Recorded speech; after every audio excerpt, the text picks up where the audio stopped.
दूसरों की निंदा हमारे सामने कोई करे तो क्या करना चाहिए? कोई हमारे सामने किसी की निंदा करे तो उसको बिल्कुल डांट देना चाहिए कि खबरदार, हमारे सामने दुनिया की बुराई लाकर मत डालो। जैसे आपने अपने घर को साफ किया, झाड़ू लगाया, पोंछा लगाया, सफाई करी और आपने अपने आंगन को बढ़िया साफ सुथरा किया और पड़ोसन आके कचरा डाल जाए तो आप झगड़ा करने पहुंच जाओगे कि नहीं? हमने तो सफाई करी, तुम कचरा डाल गए। तो आंगन में कचरा डालने से तो झगड़ा करते हो। और हृदय में हम लोगों ने तप करके, जप करके, व्रत करके, तीर्थों में जाके, कथा सुन के अपने अंतःकरण को शुद्ध बनाया और अपने अंतःकरण को हम तो निर्मल बनाने में लगे। और कोई आया और वो दूसरों की बुराई करके गंदगी डाल गया और हम बड़े खुश होकर सुन रहे हैं। हाँ, और क्या हुआ? चाय भी पिला रहे हैं। हाँ, हमारी निंदा कोई करे तो उससे बड़े खुश होना चाहिए। हमारी कोई निंदा करे, हमारे कोई दोष बताए, बुराइयां बताए तो खूब खुश होइए कि देखो ये कितना कृपा कर रहा है कि हमारी बुराइयां ढूंढ ढूंढ के बता रहा है। हम लोगों का उल्टा है, कोई हमारी बुराई करे तो हमारी उससे तो ठन जाती है। तुमने हमारे अंदर दोष देखा, हमारे अंदर बुराइयां दिख रही तुम्हें, होता है कि नहीं? हमारी बुराई कोई बताए तो खुश होना चाहिए कि भैया कितना बढ़िया व्यक्ति है जो हमारी कमियां गिनवा रहा है, अब हमें इनमें सुधार करना है। प्रशंसा करने वालों से सावधान रहें, क्योंकि जो हमारी प्रशंसा कर रहा है वो हमारा अभिमान बढ़ा रहा है और सामने प्रशंसा करके कहीं ना कहीं वो झूठी चापलूसी कर रहा है। सामने प्रशंसा करने वाला व्यक्ति हमारा हितैषी नहीं हो सकता। और एक और बात, आपके सामने जो दूसरे की निंदा कर रहा है सावधान हो जाओ, वो हमारी निंदा भी किसी के सामने जाके करेगा। जब वो किसी और की निंदा हमसे आके कर रहा है, इसका मतलब है कि वो हमारी निंदा कहीं और जाके भी करेगा। इसका मतलब है उससे सावधान रहे। कोई मिले, परिवार के लोग हम बैठे तो क्या चर्चा, कथा के बाद क्या चर्चा होना चाहिए? कथा से जैसे ही हम निवृत्त हो तो कथा की ही चर्चा होनी चाहिए। आज कथा में हमने ये सुना, आज कथा में ये सुना, आज कथा में ये हुआ। रात्रि में संकीर्तन करना चाहिए। हम लोग तो जैसे ही कथा पूरी होती है तो दुनियादारी में लग जाते हैं और जैसे ही कथा पूरी हुई तो इधर उधर की बातों में लग गए तो क्या होगा? बोले हमने जो दवाई 3 घंटे तक बैठ करके इलाज कराया था, दवाई ली थी और बाहर जाके परहेज खत्म कर दिया तो सब दवाई का असर खत्म। ये दवाई चल रही है, एक तरह से हमारे मन का इलाज हो रहा है, शरीर का इलाज नहीं।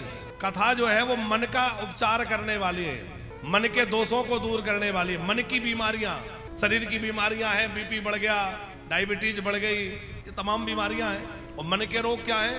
आप रामचरितमानस के उत्तरकांड को पढ़िए, वहां मानस रोगों की चर्चा गोस्वामी जी ने करी है। काम, क्रोध, मद, लोभ, मोह, अहंकार, ये सब मानस रोग हैं। हमारा तन कितना भी कुछ कर लीजिए एक दिन नष्ट होना है, लेकिन ये मन नष्ट नहीं होता, ये मन साथ में जाता है। और जब ऊपर जाओगे तो तन तो रहेगा नहीं, क्या देखा जाएगा? मन। अच्छा, जब हम ऊपर जाएंगे तो ये नहीं पूछा जाएगा कि तुमने कितने मकान बनाए, ये भी नहीं पूछा जाएगा कि तुमने बच्चों को क्या बनाया, ये भी नहीं पूछा जाएगा बैंक में कितना बैलेंस बचा के छोड़ के आए हो। पूछा जाएगा? क्या पूछा जाएगा? कितना नाम जपा था, कितना सत्कर्म किया था, कितना लोगों का भला किया था, कितना गरीबों को भोजन जमाया था, कितना साधु सेवा गौ सेवा कर, ये सब पूछा जाएगा। इसका हिसाब होगा।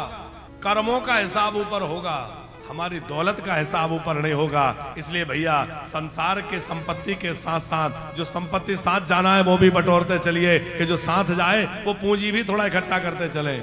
हम लोग सोचते कर लेंगे, अभी तो बहुत उम्र बची है, पर कोई भरोसा है कितनी उम्र बची है? कोई लिख के दे सकता है हमें कितनी उम्र हमारी बची है?